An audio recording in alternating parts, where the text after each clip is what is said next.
Ooh, here we go. The NBA season starts in 2 days.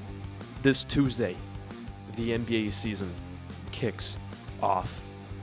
We got Rockets, Thunder, Lakers, Warriors, 2 banger matchups. I cannot be much more excited. Welcome into StepBack, episode 3. I'm actually being consistent with it this time, and we're gonna do it. Couple things to talk about. I'm going to predict the whole Western Conference. I predicted the East in my very first episode, which I still, to this day, do not like that first episode. I'm going to give you my top 5 shooting guards. But first, Kevin Durant signs a $90 million 2-year extension with the Houston Rockets. Is this Kevin Durant's last contract? Is this the last contract we see of Kevin Durant? I don't know. It's kind of scary to think about. There's a player option in the 2027-2028 season. At that point, Kevin Durant is 37 right now, so he'll be 40 by the end of that contract if he takes that player option. He will be 40 years old. Is this the last time we see Kevin Durant? Is it the last time we see Bron too? Bron is all over the place with hinting this retirement. Is this the last we see of Kevin Durant? I don't know. I think it might be. I think that player option is kind of there for him to ponder whether he's going to retire as with the Houston Rockets or if he's going to give this one last hurrah, this one last season with the Houston Rockets, maybe make of something. But I do have respect for Kevin Durant taking a pay cut, taking a $90 million contract over what could have been, 9 figures, because he stated that he understands his role in this new Rockets team. They have young stars rising, Alperen Şengün, Amen Thompson. So he understands that he's 37 years old, but he can still produce. So obviously he asked for his bag. He absolutely got his bag, but at the same time, he is also there to help elevate this young talent for the future so that the Houston Rockets aren't an abysmal team once they lose Kevin Durant in a couple of years. And so I like this contract. I like the move. It allows for the Rockets to continue to be a competitive team, but it also doesn't exclude the fact that they can later on pay these younger guys if they elevate up to that level. And it also leaves room for them to bring in new guys as well if they need to do that at the end. And obviously you have the player option for Kevin Durant. So if Kevin Durant only wants to play for 2 seasons, then you only have 2 seasons. You can go on from there. If you want to play a third, well, then good for you if you have a third year of Kevin Durant. Not much. It's not too much to talk about with this whole Kevin Durant situation, but it's the biggest thing that's happened in the past couple of days. So I thought I would talk about it, especially because we're in that era, that time where we're going to be seeing guys announce their retirements. We just saw Malcolm Brogdon do it. Who would have thought Malcolm Brogdon retired before LeBron James, Kevin Durant, Steph Curry? Like, that's crazy to me. He only played 9 seasons, and he retired. He played, 2 preseason games with the Knicks, and then he came out and retired. Shout out Malcolm Brogdon, man. Former Rookie of the Year, former 6th Man of the Year on the glorious Boston Celtics. Don't hate me because I'm a Celtics fan. Please don't. I'm trying to be as unbiased as possible. This is just my background. This is just the only thing I have for a background. So please don't think I'm a dirty Boston fan. I try not to be. But it's weird to think about that we are in that era where we're going to be hearing guys talk about retirement. I just talked about Kevin Durant. LeBron teased the world with retirement, coming out with the video on Twitter, the decisions of all decisions, man. Where are you taking your talents, Bron? Man, taking my talents to Hennessy. What? Bro had the whole world fooled. Bro's getting sued over that potentially. How is that situation actually? Can I get an update on that? I actually didn't look at this before I started recording. Is this becoming an actual thing where he's lifelong Lakers fan.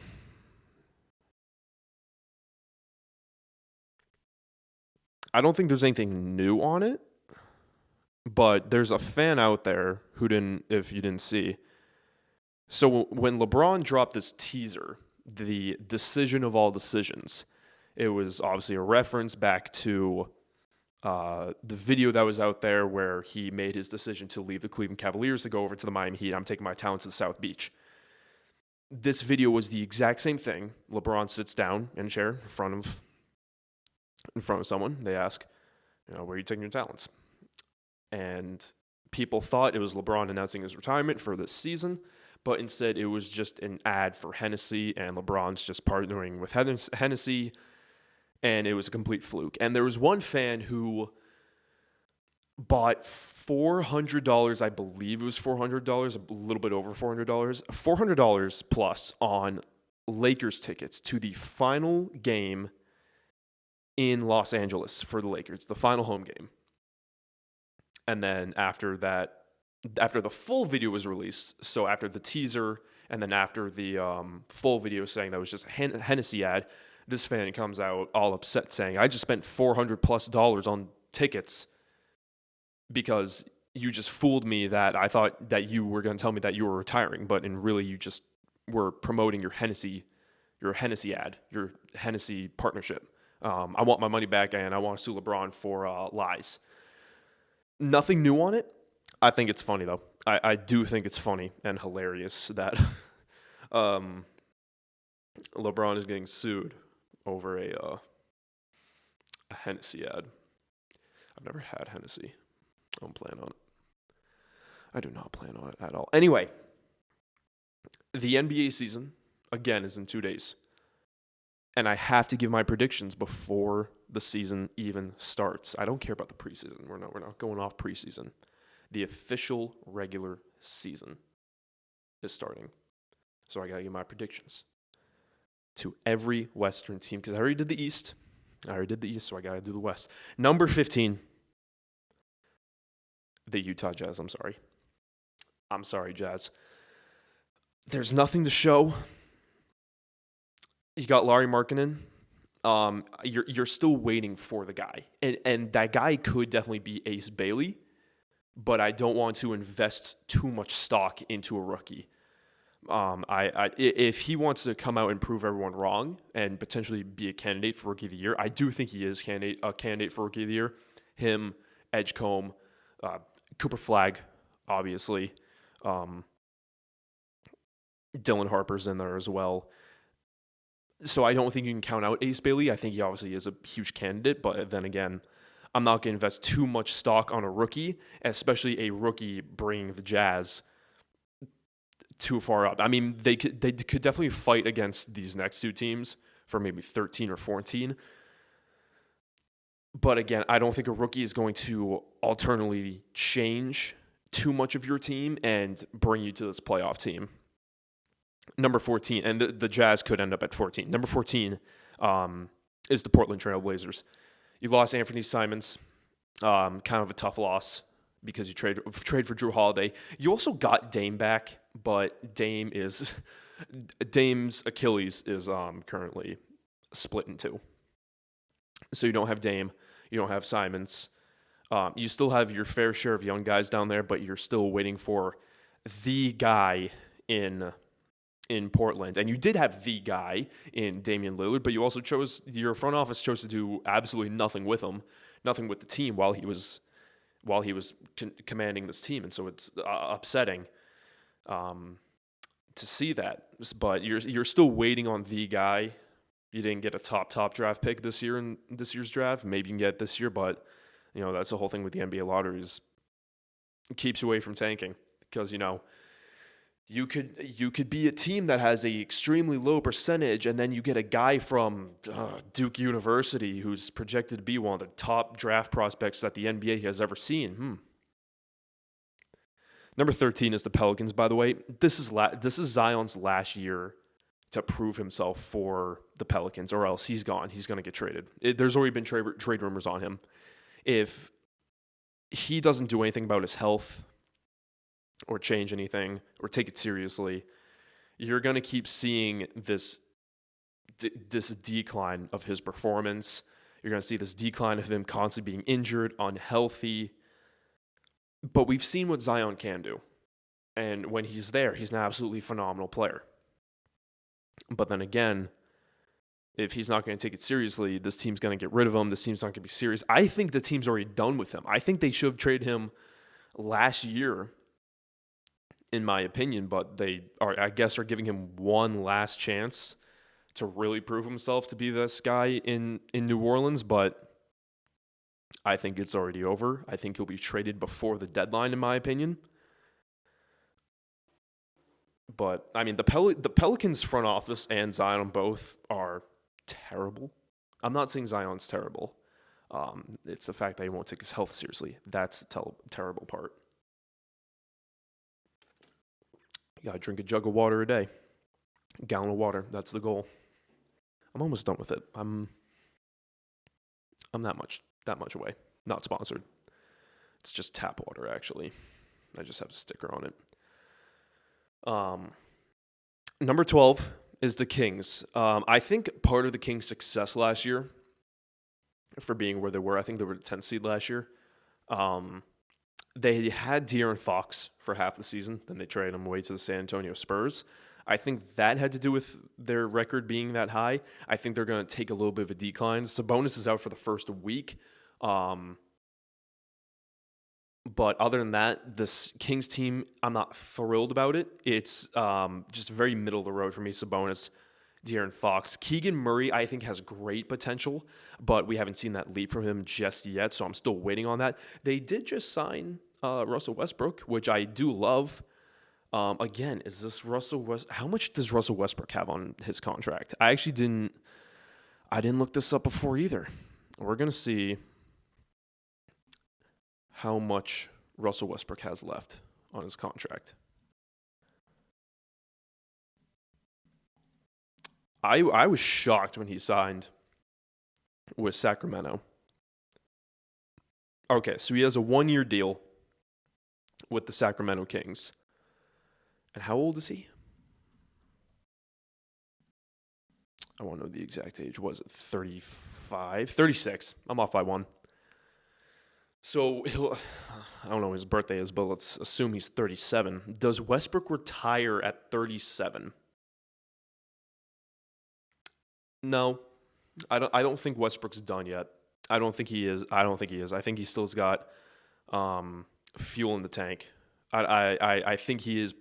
I think he plays a great leadership role, especially for a lot of young guys. I would love to see this guy with a ton of other young guys who maybe haven't locked in. Maybe you throw him on the Pelicans and you have him, talk down to Zion, have him lock in with Zion. Because I do think Russell Westbrook is an incredibly great leader, incredible voice, an incredible role model for a ton of young guys.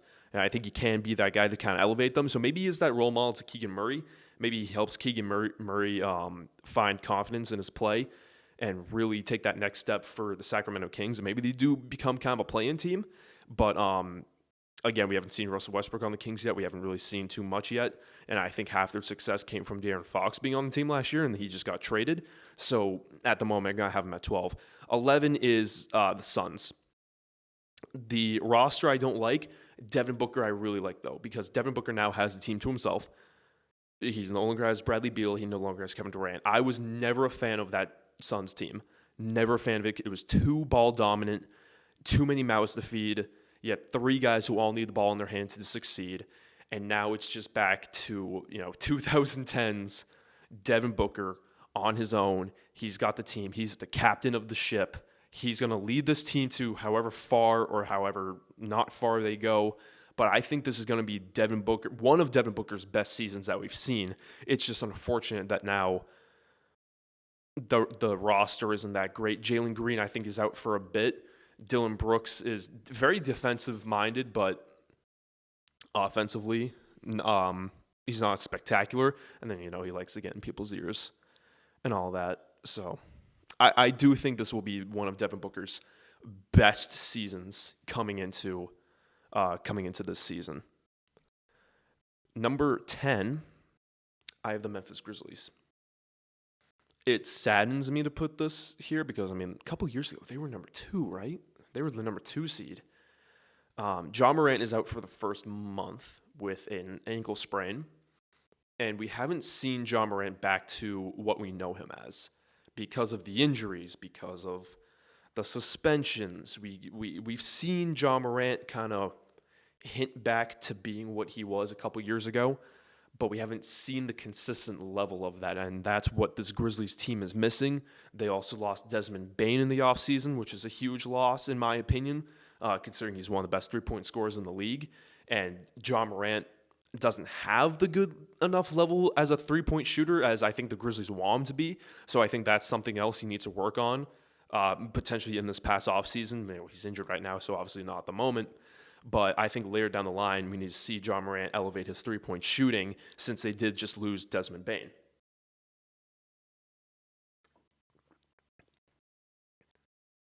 Number 9 is the Mavericks. Kyrie's out. Kyrie Irving is out. But you do have Anthony Davis and Cooper Flag.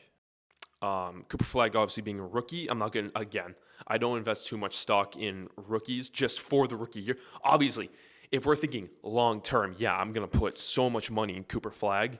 But if we're talking about the success of this year, I'm not going to put too much into him just because he is a rookie. I don't think they're going to elevate that much. But then again, you still have Anthony Davis, who I think is going to be the number 1 scorer for at least the first half of the season. I don't think they're immediately just going to lend Cooper Flag the keys to the car and just let him drive this thing as far as he wants to. So I think Anthony Davis is really going to establish the Mavericks, and I think they're just going to implement Cooper Flag into this team, and then maybe essentially down the line I think they make moves on Kyrie and AD, and just once they're comfortable with letting Cooper Flag take over.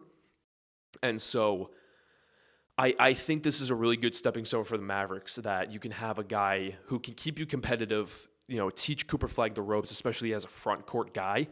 I think they'll be an absolutely fantastic duo, but I don't think they're going to get rid of AD or Kyrie until Cooper Flag is really ready to take control of the wheel. And so I do like it. I just don't think, obviously, it's Cooper Flag's rookie season. I'm not going to be expecting too much from him, even though people are going to have beyond expectations for him. Number 8 is the Clippers.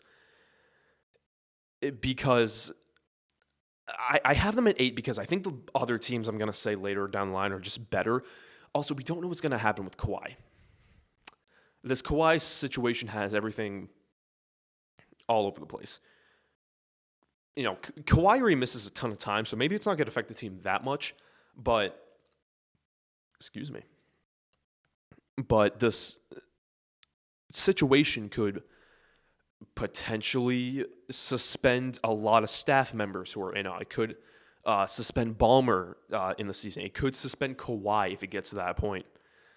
And so there could be a lot of suspensions in the coaching staff with Kawhi, the front office, and I think that's going to be affecting the locker room a lot, the coaching a lot. There might be a loss of confidence in this entire team overall, saying that, our star player in Ballmer can't even play fair. How are we expected to be taken as a serious team if those two can't even do it? So I think that might take a little bit of confidence. It might create some locker room issues. I do think James Harden and Zubac will still absolutely ball out because the two of them did last year. James Harden is not washed, by the way. I also don't have James Harden in my top 5 because he played point guard. He's still playing point guard, so he's not in my top 5. Shut up. But I just think this whole situation is going to take a huge hit on their confidence and their play style, their chemistry. I think it's going to do a lot of damage, and I think that is why they're sitting at number 8. Number 7, I could see this team switching with the Clippers. Number 7, number 8. It's the Golden State Warriors. The Warriors will continue to just be a competitive team and a playoff team as long as Steph Curry is still manning the wheel on this team. I don't think there's going to be a giant leap for this team. I don't think there's going to be really much improvement. They're just going to continuously be a competitive team. They're a team to avoid in the playoffs. Do not go against playoff Steph Curry. But I also just don't think they're going to go backwards either. You do have Al Horford on your team, so shout out you. Come back. But I don't have a reason to put you that far ahead, but I also don't have a reason to pull you back any further. So I have them sitting at number 7. They were 7 last year. I think they'll be a competitive team. If Steph Curry has one last thing in the bag, maybe they can make a push for the championship, but I wouldn't get my hopes up. Number 6, I am excited to announce I have the San Antonio Spurs at the number 6 overall spot in the Western Conference. Assuming Wemby is healthy, I think there's going to be a massive leap for him as an all-star. I think he'll be an all-NBA player. I think he will at least be an all-NBA second player. Spoiler alert, I think he's the second best center in the league. So maybe he becomes that one. Maybe you get Jokic and Wemby, all-NBA first team. I think he at least will be NBA second team, all-NBA second team. And I think him and De'Aaron Fox are going to establish themselves as the best duo this season. I'm really excited to watch the San Antonio Spurs. I think they're a lock in the playoffs this year. I think they're an absolute lock. Number 5 now is the Los Angeles Lakers. You don't have LeBron for the start of the season, which is unfortunate because LeBron is very questionable and what he's going to do with his future. We don't know yet. But you still have Luka, one of the best scorers, top 5 player in the league. He did lose a good amount of weight. He hit the locker room, hit the weight room, but maybe watch the defense because we still haven't seen the defense yet of this team just yet. The role players do need to step up. Rui, I want to see elevate again. DeAndre Ayton, I want to see his role in the team as well. Is he going to be that rim protector and grab those rebounds like they need him to, or is he kind of just going to be DeAndre Ayton, as we know he is? But you still have Luka Doncic, top 5 player in the league, can score 70, as we've seen him in the past. So you're not going to have LeBron on the team, so I don't think you're a top 3 team. I still think you're going to take a little bit of loss with him out. I also don't think Luka and LeBron are going to be that great of a duo this season. I think the two of them might butt heads a little bit, but it's still 5 seed. I don't think you can complain too much. Number 4, I have the Timberwolves. I have faith that this year is really the year that Ant takes a massive jump forward and really establishes himself in that top 5 conversation, especially with, you have a guy like Jason Tatum out who, in my opinion, obviously is a top 5 player.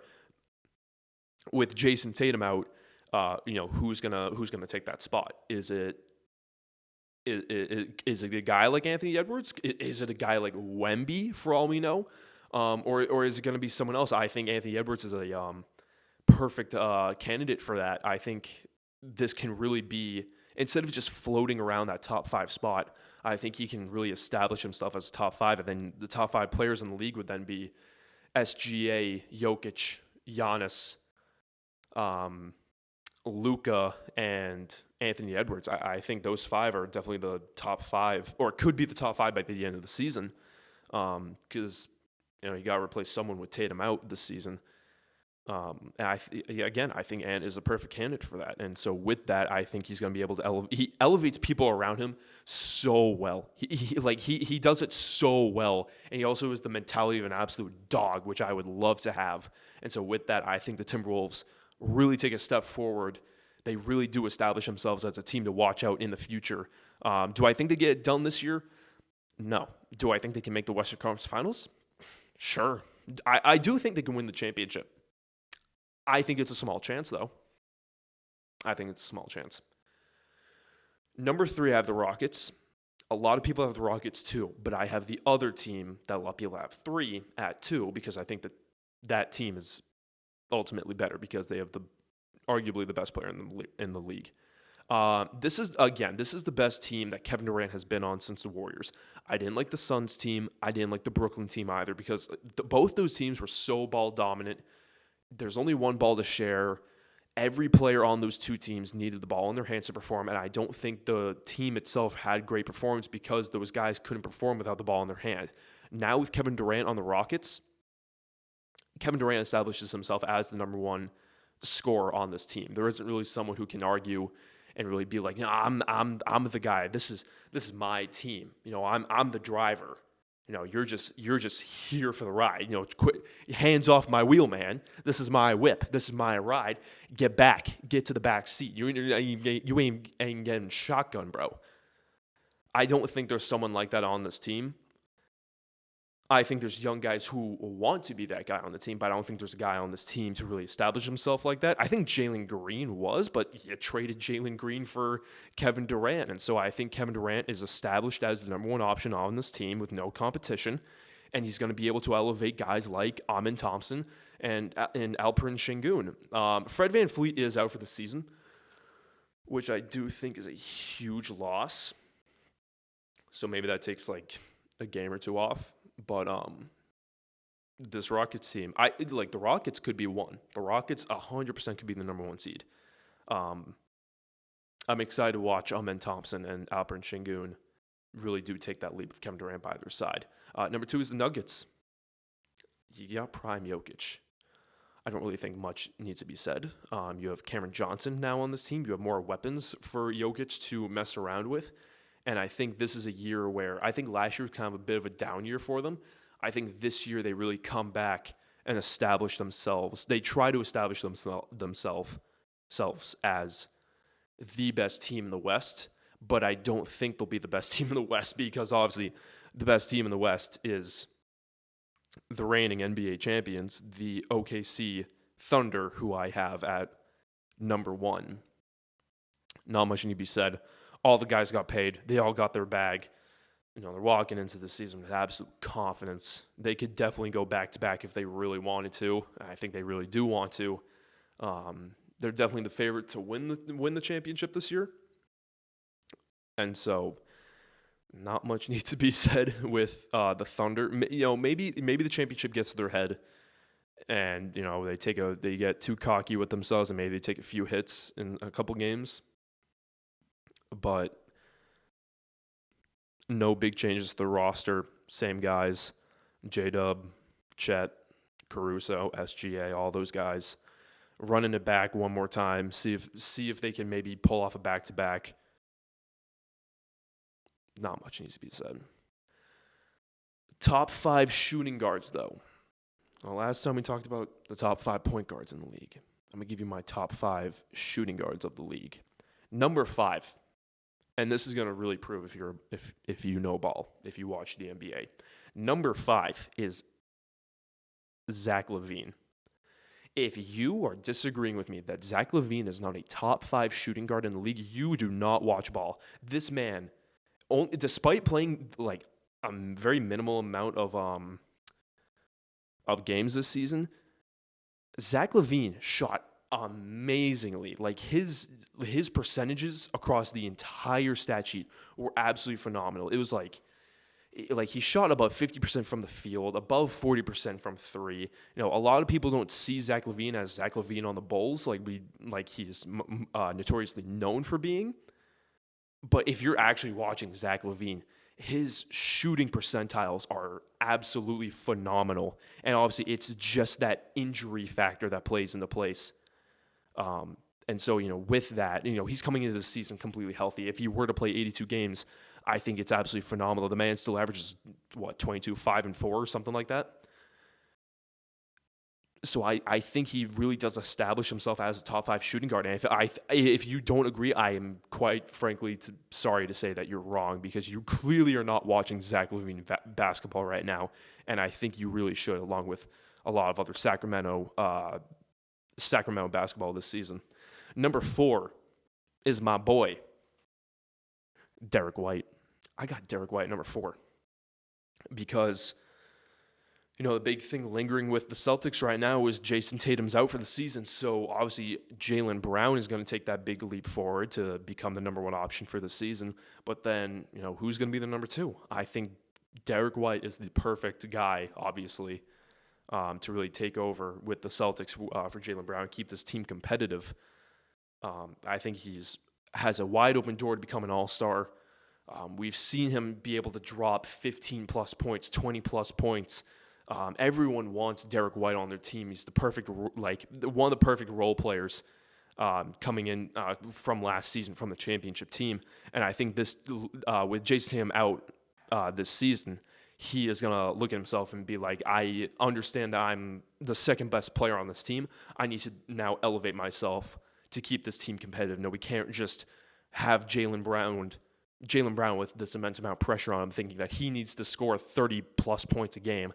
I need to do my part as well. I'm gonna help bring in 20-plus. I'm gonna be that guy, that perimeter defender. I'm gonna be that guy that you can rely on when the others don't step up. Number 3, so yeah, Derek White at number 4. Number 3, I have Donovan Mitchell, which I think is going to shock some people that I don't have at number 2. I'll explain who number 2 is in a second. Donovan Mitchell is absolutely an exceeding scorer. I don't think there's much argument to be made. I just think that the guy in front of him is going to exceed so much better. I do think that the Cavs do need to. I just think that the injuries in the Cavs play a little bit of a factor to Donovan Mitchell's play style.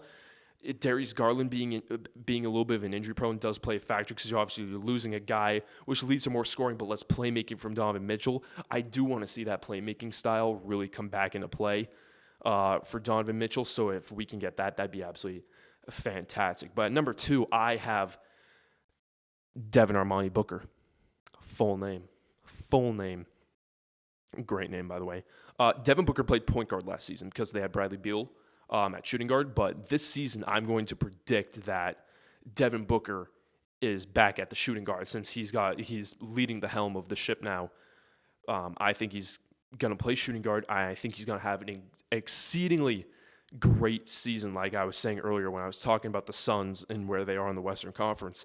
I think this is going to be one of his best seasons. This is going to be prime Devin Booker. He's really going to show this team what he can do, and that if they don't make any moves in the offseason to really go out and get this guy support, then they're going to make a huge mistake, potentially losing this guy in the future. And number 1 is a very similar argument. It's obviously Anthony Edwards. Best shooting guard last year and best shooting guard coming into this year.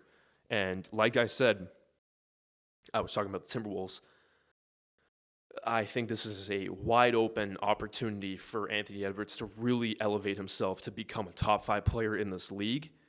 And so I truly am confident that he's going to do that. I think that he's going to look at last year and be like, last year was a failure. We need to do better. We need to step up. And I think that with the roster they have, the guys they have, other teams kind of taking a fall, I think he really does establish himself as a top 5 player. Once again, Jason Tatum is out. Someone has to take that top 5 spot in the top 5 players. I think Anthony Edwards is a perfect candidate to be that number 5, 4, 3, wherever you want to toss him. So top 5 shooting guards: Zach LaVine at 5, Derek White 4, Devin Booker 3. Donovan Mitchell 3, Devin Booker 2. Anthony Edwards is the best shooting guard coming into the 2025-2026 season. Those are the 3 things I want to talk about this episode. Once again, the NBA season starts this Tuesday with 2 spectacular games, and then most of them happen Wednesday.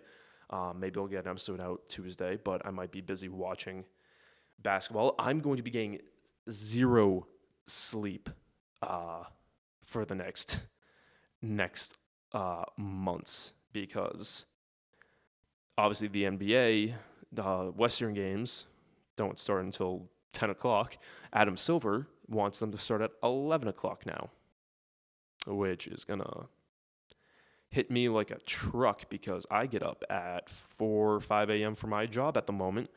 And if I'm staying up until 2 a.m. watching an NBA basketball game, I'm going to be running on 3 to 4 hours of sleep every single day. It's the sacrifice of being a post-college student who doesn't have a full-time job yet, that I want to watch basketball, but I also have a job to do at 6 in the morning. So that's going to be so much fun. I'm going to be getting very unhealthy amounts of sleep, but the NBA season is starting in 2 days. Very excited. Celtics ball, though, it doesn't start until 3 days. They don't play until Wednesday. But that's all I want to talk about. We'll see you guys next episode.